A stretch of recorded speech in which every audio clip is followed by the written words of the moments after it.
Hi friends, welcome to Suji Patti's kitchen. சேனலை subscribe பண்ணாதவங்க subscribe பண்ணிக்கோங்க. வாங்க இன்றைக்கி என்ன சமையல்னு பார்த்துடலாம்.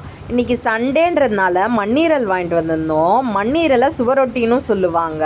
இன்றைக்கி அதை தான் எப்படி பண்ண போகிறோன்னு பார்க்க போகிறோம்.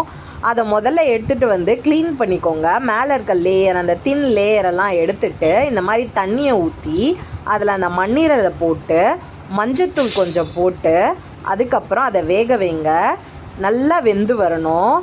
ஏன்னா அதுக்குள்ளே இருக்கிறது ஃபுல்லாக ரத்தமாக இருக்கும். அதனால் உங்களுக்கு வெந்தாதான் அந்த ரத்தத்தை நீங்கள் கட் பண்ணும் போது அது ஓரளவுக்கு இதுவாக இருக்கும். நீங்கள் இப்போவே பார்த்தீங்கன்னா தெரியும். வெந்ததுக்கப்புறம் அதை இப்படி தட்டில் எடுத்து வச்சு நான் அதை கட் பண்ண போகிறேன்.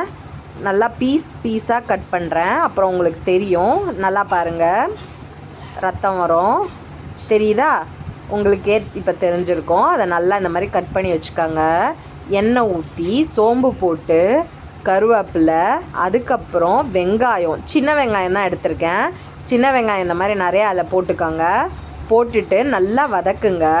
வதக்கிட்டு இந்த கட் பண்ணி வச்சோம் இல்லையா, அந்த சுவரொட்டியில் மஞ்சத்தூள், மிளகாத்தூள், பெப்பர் தூள், இஞ்சி பூண்டு பேஸ்ட்டு, உப்பு இதெல்லாம் போட்டு நல்லா பெரட்டி எடுத்துட்டு இந்த வதக்கி வச்ச வெங்காயத்தில் அதை சேர்த்துக்கங்க.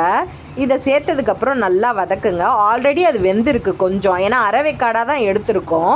அதோடு இதை போட்டிங்கன்னா நல்லா வெந்து வரும். வெந்து வந்ததுக்கப்புறம் லெமனை புழிஞ்சு அதில் கொத்தமல்லி தலையை தூவி இறக்குனீங்கன்னா அருமையான மண்ணீரல் ரெடி.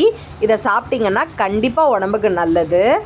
இது பிடிச்சிருந்தா வாங்க சாப்பிடலாம். சேனலை லைக் பண்ணுங்கள், ஷேர் பண்ணுங்கள், சப்ஸ்கிரைப் பண்ணுங்கள். தேங்க்யூ, பாய். இன்னொரு சமையலில்